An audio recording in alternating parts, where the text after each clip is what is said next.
The Last Patients of St. Jude's. Episode 1, The North Wing, the Continuum Project. By the time we left St. Jude's, we were no longer listed as visitors. That is not a metaphor. That is not a dramatic way of saying the night changed us. It is a literal statement of record. Our names appear in a ledger inside that building. And according to that ledger, we were admitted. My name is Tara Hale. I am a researcher. Or at least, that is what I believed I was before St. Jude's. I believed history was something stable, something preserved in documents, stored in archives, cataloged and explained. I believed the past stayed where it belonged. Until the night it didn't. This was the first investigation conducted by our team. At the time, we did not yet have a name for what we were doing.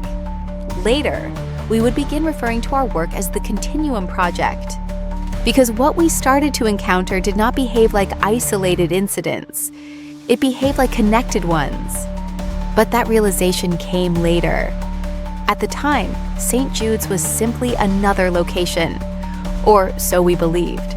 There were 4 of us that night. We were not thrill seekers. We were not ghost hunters. We were investigators. At least that is what we told ourselves. We had been working together for nearly a year, documenting abandoned locations and reported hauntings with the same working assumption. Every story, no matter how unsettling, eventually yields to evidence. Up to that point, it always had. Leo Mercer brought us together. Leo is 29, articulate, and confident in a way that tends to make people feel safe when they may not be. Before starting our investigations, Leo worked in documentary production. He believed unexplained stories deserved careful examination. He also believed most of them had explanations. Leo liked mysteries, but he did not believe in ghosts. Not then. Mark Reyes handled instrumentation. 32 years old, electrical engineer, specialist in acoustic analysis, signal measurement, and environmental monitoring. Mark trusted calibration more than instinct. He often said belief was simply a placeholder for incomplete data. If something existed, Mark believed it could be measured. If it could not be measured, Mark believed it did not exist. Sam Carter operated camera and environmental recording equipment. 26 years old, former U.S. Air Force imaging specialist. Sam was trained to observe carefully, remain calm under pressure, and document environments precisely as they appeared, not as people assumed them to be. He startled easily, but he noticed details most people missed. Patterns, timing irregularities, small changes in sound. He trusted footage more than memory. And then there was me, Tara Hale, 30 years old, research specialist, historical archives, architectural records, institutional documentation. I located sites, I reconstructed timelines. I identified stories hidden inside paperwork most people never read. I believed context explained everything. Up to that point, context always had. None of us expected St. Jude's to be different. St. Jude's Psychiatric Hospital opened in 1921 on the northern edge of a small Midwestern town that has since faded from most maps. Its architects designed it with optimism. Wide windows, natural light, open courtyards. The founders described it as a place of restoration for troubled minds. But buildings do not become what architects intend. They become what happens inside them. By the late 1940s, St. Jude's was operating beyond capacity. Funding shortages reduced staff.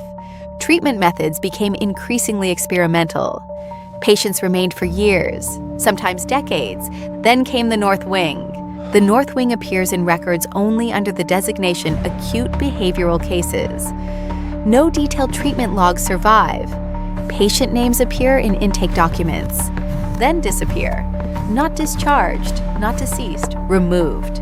Black ink drawn through the names. No explanation provided. In 1954, St. Jude's closed. Officially, the closure followed a pharmaceutical distribution error that disrupted treatment schedules. Patients transferred, staff dismissed, doors locked. But local accounts described something else. Stories circulated of patients disappearing within the North Wing, of sealed treatment rooms, of a head nurse who had worked the North Wing longer than anyone else. Her name was Eleanor Voss. On the final day of operation, Eleanor Voss did not leave the building. Her keys were later found at the bottom of an elevator shaft. Her body was never recovered. The building was abandoned, records archived, property fenced, eventually forgotten, except by researchers, people like me. Leo was in high spirits when we arrived. He always was at the beginning of an investigation. Mark checked air quality levels. Sam adjusted camera exposure. I reviewed architectural diagrams I had memorized during preparation. We had not publicly shared the location. We had not announced our schedule. We had not informed anyone of the site. We intended to document quietly, objectively. We entered the lobby at 11:47 p.m. That timestamp would later appear again. The building appeared structurally stable. Dust accumulation suggested minimal disturbance. Furniture remained largely untouched, rotary phone still resting on reception desk. Wallpaper peeling but intact, no immediate signs of habitation. Sam commented on acoustics. Mark noted elevated humidity. Leo suggested beginning on the second-floor surgical corridor. We agreed. At that point, our expectations remained unchanged. We expected environmental explanations. We expected structural noises. We expected nothing beyond explanation. That expectation did not survive the first hour. We had been inside approximately 40 minutes. Second-floor surgical wing, dust thick across the floor. Our footprints clearly visible behind us. Leo narrated preliminary observations. Mark monitored audio levels. Sam filmed the hallway. I cross-referenced room numbers against archive layouts. Then the door at the end of the corridor slammed shut. Not drifted, not creaked. Slamming impact consistent with applied force. Mark immediately proposed airflow pressure explanations.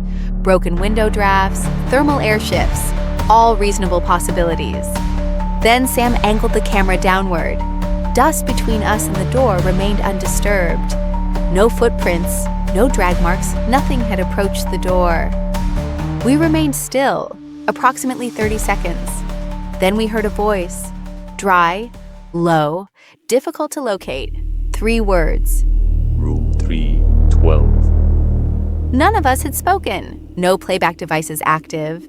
No external audio detected. We proceeded toward room 312. At that moment, we believed we were investigating the building. We had not yet considered the possibility that the building was investigating us. What we found in room 312 should have ended the investigation. Instead, it marked the moment the investigation began observing us in return. Temperature dropped sharply approaching the door. Not gradual, immediate. The air felt absent. Door barricaded internally.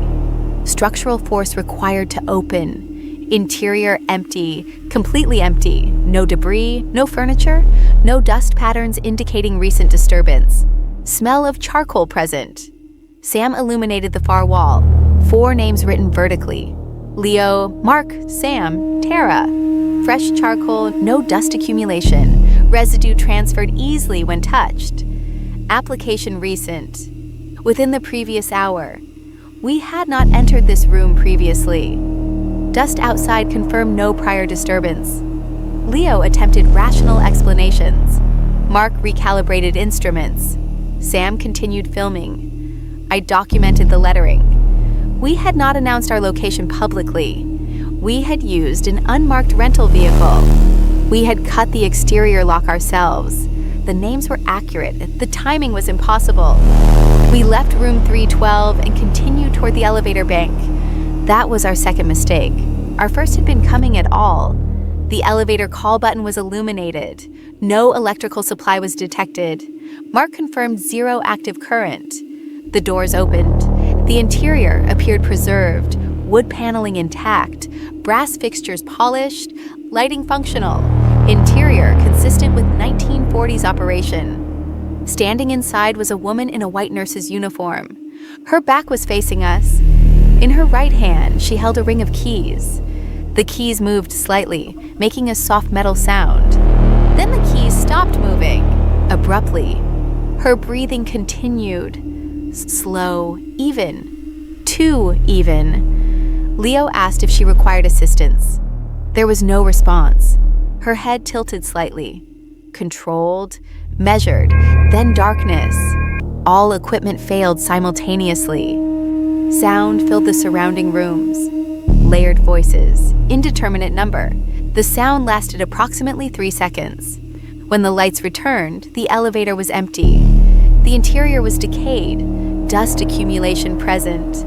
No evidence of occupancy. Mark repeated instrument scans. No measurable anomaly was detected. That was the first time Mark did not offer an explanation. We relocated to the basement. Concrete walls, storage rooms, minimal furnishings. Mark reviewed the continuous recording. Playback contained audio we had not perceived during recording. Hospital ambience, gurney movement. A male voice spoke clearly. 4 new patients have arrived. Prepare the North Wing for permanent residency. We attempted to exit. The door was gone. In its place stood a continuous brick wall. Mortar aging consistent with decades-old construction. No seam, no outline. The door no longer existed. Sam located a desk behind collapsed shelving. A ledger rested on its surface.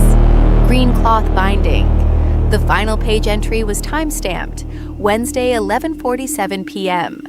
The time of our arrival. Under admitted were 4 names: Leo Mercer, Mark Reyes, Sam Carter, Tara Hale.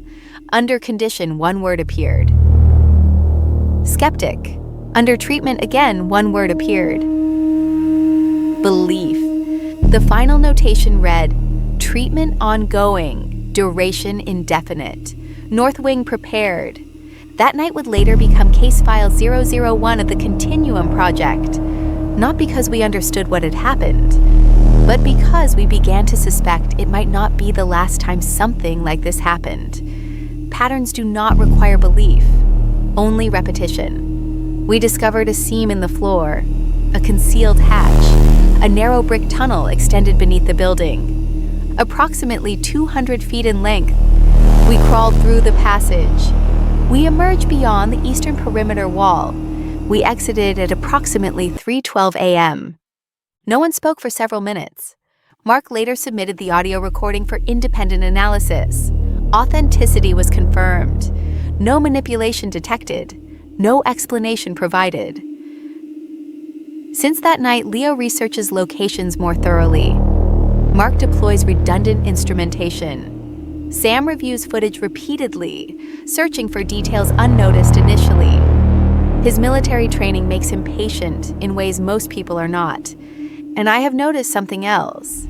Certain locations now feel familiar before I enter them, as though recognition is occurring in advance. We continue our work. We continue documenting cases. We continue adding entries.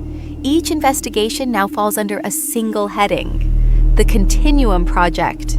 We do not yet know what the continuum is, only that we appear to be inside it.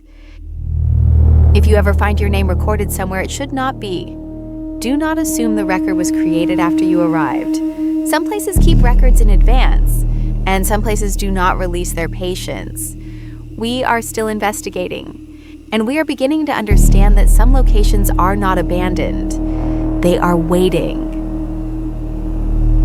We hope you will join our team for future investigations.